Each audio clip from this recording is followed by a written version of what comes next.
Back to the beginning.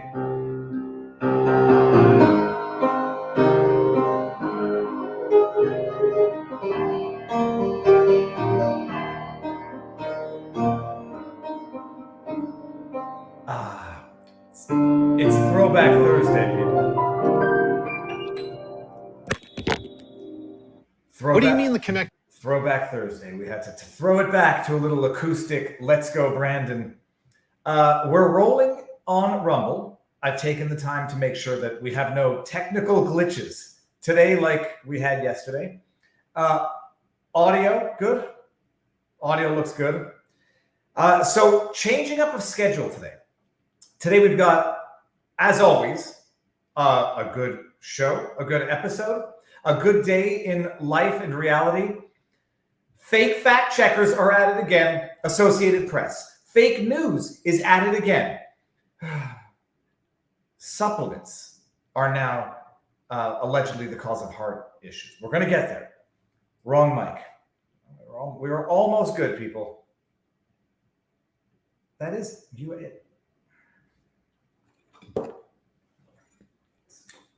That works. Never. You son of a bee sting. There we go. Oh, yeah.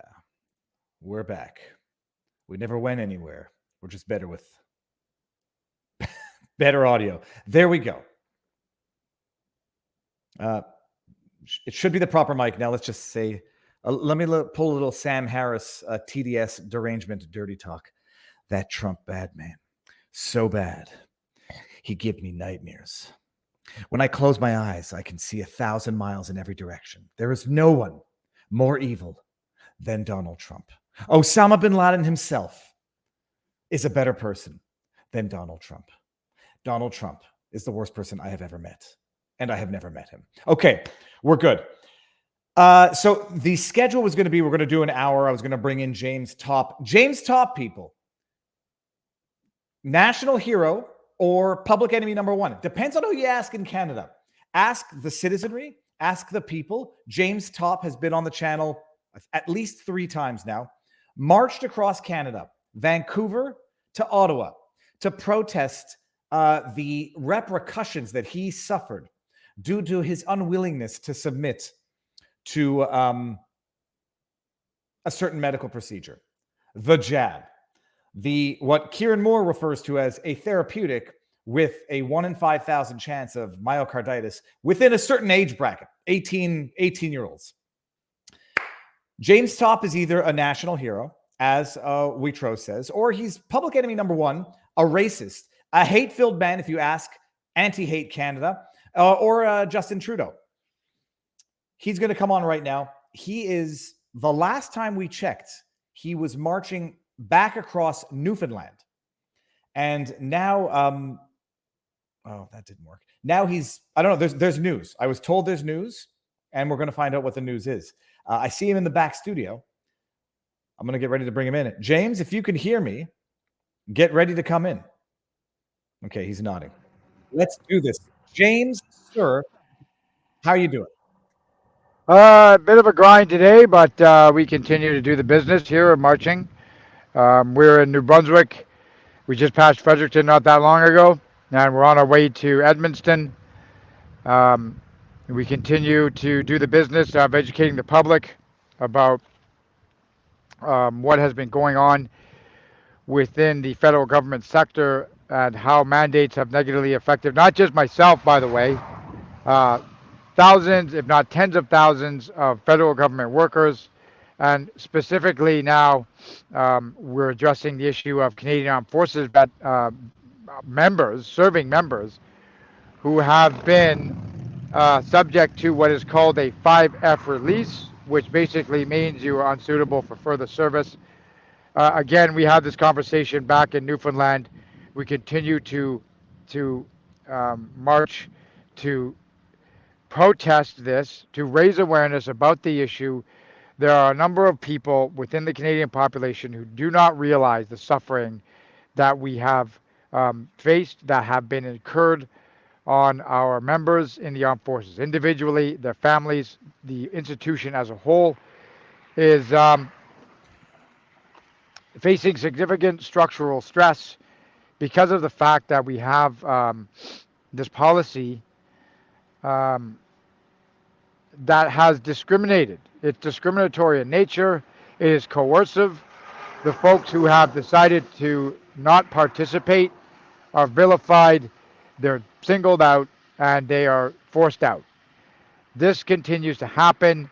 We are losing highly trained members of the armed forces, from pilots, operators, and technicians to the man on the ground, the person that makes things happen where the rubber meets the road, soldiers, sailors, airmen. All of these things are happening, and it is not widely known, and it is not widely known how much this has affected the institution as a whole, operationally speaking. So we continue to raise awareness about this issue, and in doing so, we are subsequently vilified by our corporate media. Um, the latest article published by Global News on August the 18th is particularly egregious, and because it was so bad, we have decided to launch legal action, and that is the new thing.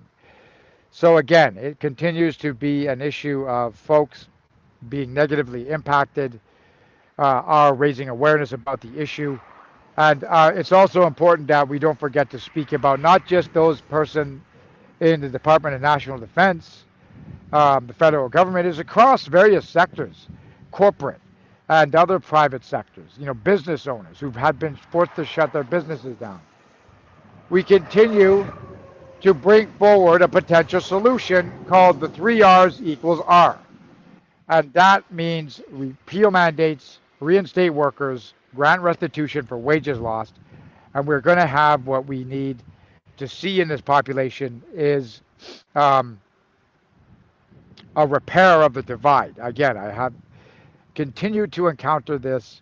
We have a nation, a population that is divided by fear and alarm that they are facing day in and day out from various statements made by the corporate media and the government officials that support each other in maintaining the state of fear and alarm.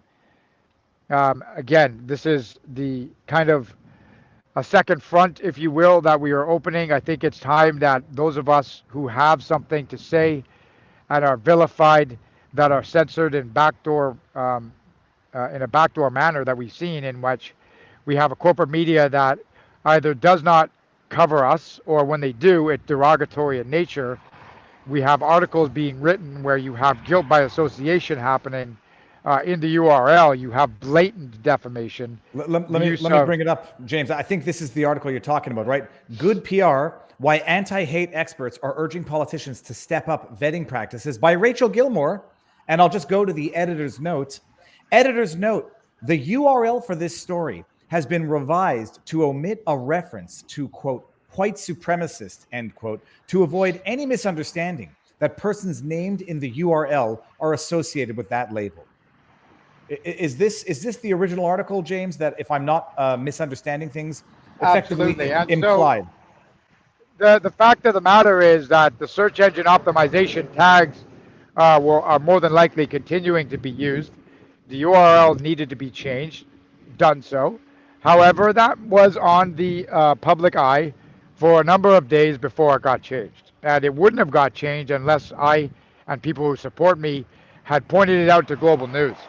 What was the exact problem with the URL, if you could explain it? Because it's alluding to the fact, or it's alluding to a statement with regards to the one you just read. What was in the URL is this label. Okay. And I'm fairly certain I remember having seen it at the time, but I'm going to go double check my memory. You can actually, if you decide to use the Wayback Machine, you can actually find the original article and what impact it had on the dates of the 18th, 19th, and 20th. Mm-hmm. So this is the issue.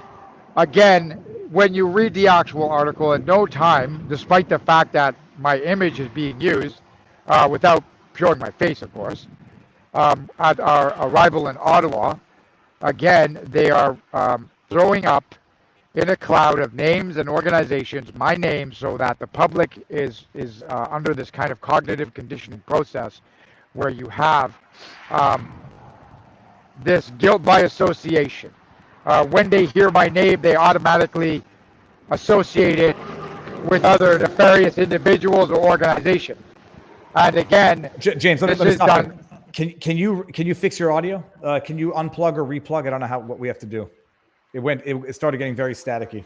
Yeah, well, there's probably the fact that there's a number of trucks passing us. So can you hear me now? Nah, it's still quite. It's when you speak, it's quite staticky. So That's again, better. this, yeah, again, we have invited the Canadian public now to participate in this lawsuit via Give, Send, Go. And why it's important to them is they need to understand that there is censorship in this country being conducted in a backdoor way. It is censorship by the corporate media, and that anybody who is speaking out is vilified and denied a voice. So, how can I be reported on without actually um, being given the ability to comment on the story? So, Are you still with me? yeah, you know what? We got you. We got you. I see you starting to walk. Bottom. Well, let's just overview. You're off Newfoundland. You're walking through New Brunswick. You're marching through New Brunswick now, still trying to raise awareness. At the same time, we saw what happened back with Jeremy McKenzie, who's now being thoroughly dragged in the media, rightly or wrongly, depending on who you ask, or depending on who knows what. They were associating you. Anti-hate was going after you. Got one of your venues or one of your events. He can still hear me. Canceled. In Ottawa, not in Ottawa, in Newfoundland. They got one of the venues to shut down, so you couldn't do what you came there to do. Now you're marching through New Brunswick, trying to schedule meetings, trying to schedule stumps along the way. Yeah, absolutely. We continue to do so. We continue to pull back on this kind of this bullying going on by these organizations, this labeling, the referencing, and just hold on. I just got to say hi to these folks over here for a sec. Yeah. And I'm gonna read that article once we're done here, just to highlight some of the. Yeah. In no way was I ever consulted or contacted. Hi there. I got to get going here. I'm on a live stream. Thank you for stopping and saying hello. Thank you for everything that you do. It's wonderful. Thank you. Thank you. Where are you guys from? Just Okay. settlement. We Okay. thought we catch you before you passed our subdivision, but we saw on the GPS thing you were already way past us. Oh yeah. I wonder if these people sure. know they're being viewed by thousands and thousands of people. Yeah. This is Yeah. fantastic. It's the difference between being Thank a you, guys. politician in a $3,000 jacket on the steps of the Capitol Hill and being an actual citizen walking the streets with the people. That's amazing, James. So you're gonna try to make some stops, try to make some waves in the good sense, but refresh everybody's memory and inform those who don't really know. What did the Anti-Hate group, Anti-Hate Canada, funded by the government, what did they do to you, and what was the context surrounding the release of the publication of that article by Rachel Gilmore in Global? Well, it was members, okay, who had identified themselves as being partners, affiliates, associates, members, what have you, with a Twitter feed, whether or not they're actually real persons or not. They, with regards to the individuals in Newfoundland, they encouraged business owners not to do business with us or accept our money in order to host the venue. I can speak to two examples in St. John's, Newfoundland, in which, what they do is they call the business up, malign, or make statements such as, this is going to be bad for your business. How do I know this? Because they have said so. They have said and are proud of the fact that they had got these venues canceled because they have called organizations try to call us, label us as these extreme characters. And again, it is effective in a way to those who don't know who I am or what I'm doing or do not want to take the effort into finding out what is happening. Because we have the online space is a force multiplier to these individuals. They can make any statements they wish with no significant repercussion. Again, I don't follow anti-hate or any of its Twitter feed. We have an existence on Twitter to announce various events. It is occasionally the attacked by these folks, and again,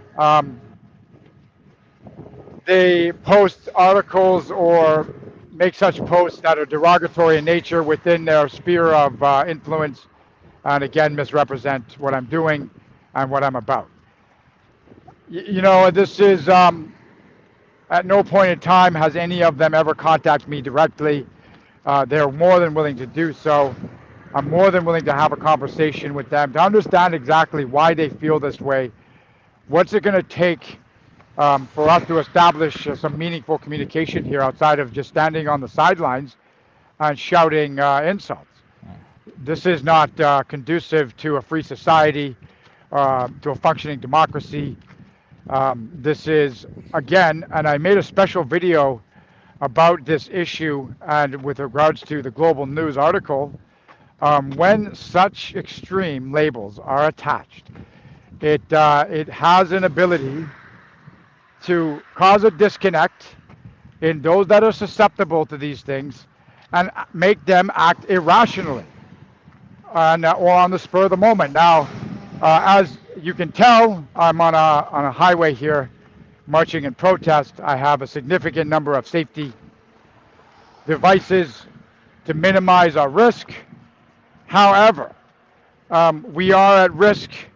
It's widely known what I'm doing. I have a GPS receiver on my backpack. The type of claims that are being made are derogatory, and again, it is inciting negative emotion in people. And should they decide to act on it, then I don't have much of a defense against it. I mean, it's ironic, from the crowd screaming stochastic terrorism, and Rachel Gilmore, unless I'm mistaken, is in that crowd screaming stochastic terrorism, and then running around labeling people white nationalists, white supremacists, and you above all, besmirching you, defaming, slandering.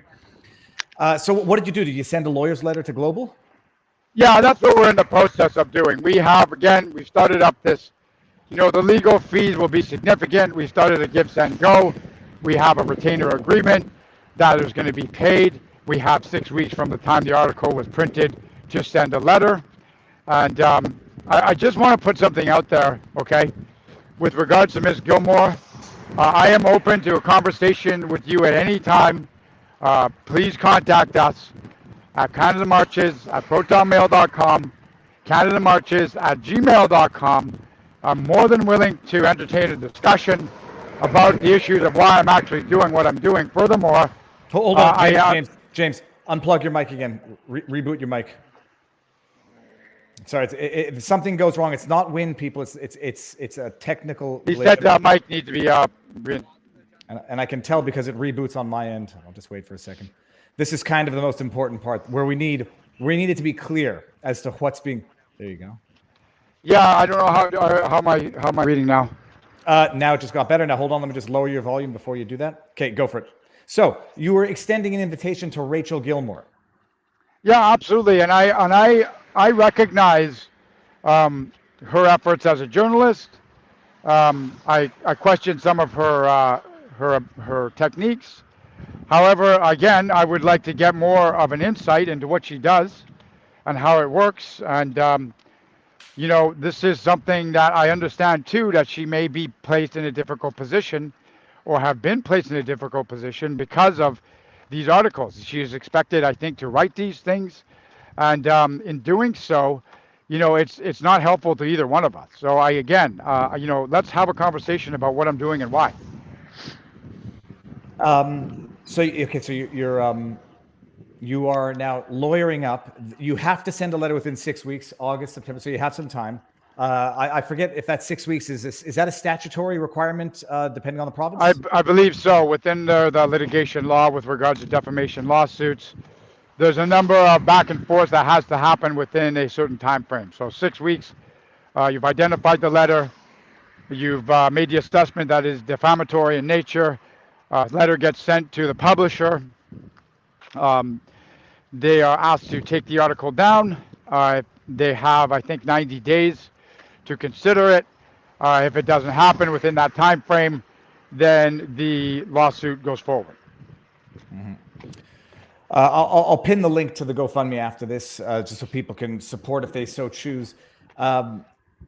Okay, and it's interesting because they've already issued something of a say, call it a correction. I'm sure it was very, very widely publicized. I'm trying to find the history of the URL. What's your next stop, James?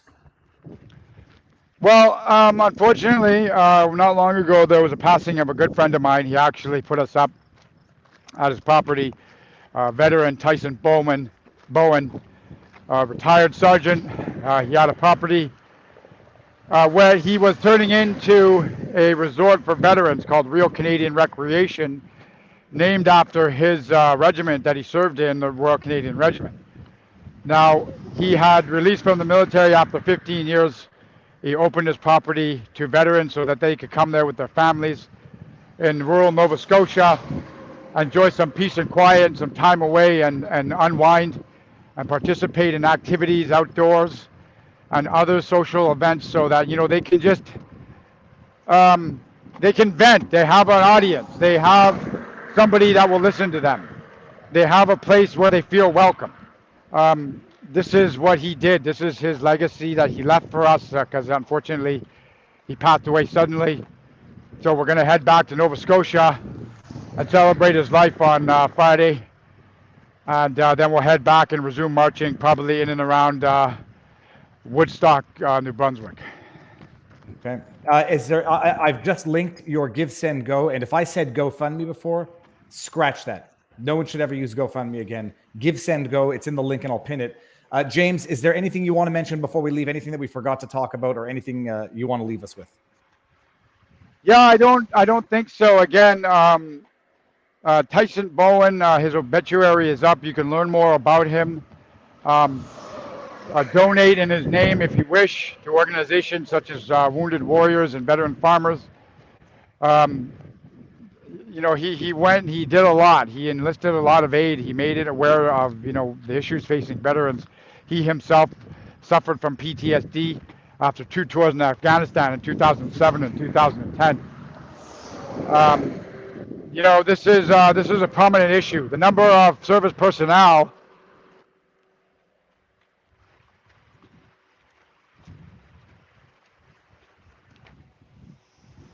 that I know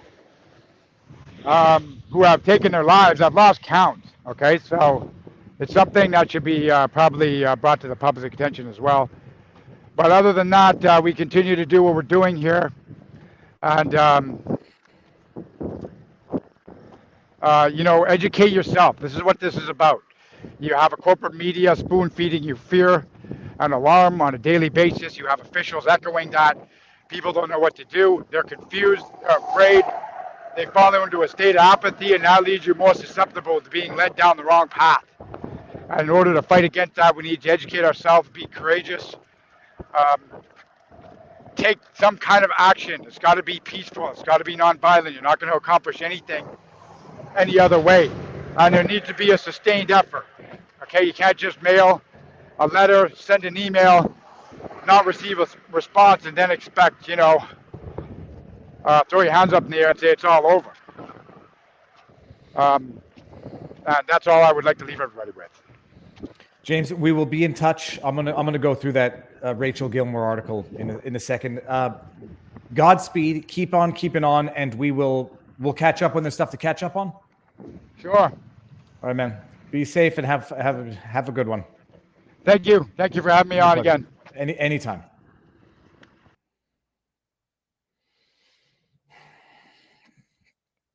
I think Wounded Warrior is a specific platform. It's a specific charity. Okay, people, we're going to end it on YouTube and then bring it over to Rumble right after I read these 2 super chats before we go. I heard Liberals and NDP are buying Conservative memberships to vote for Jean Charest to prevent Pierre Poilievre from winning. Wouldn't put it past anybody. There's a problem in the system when it can be done that way.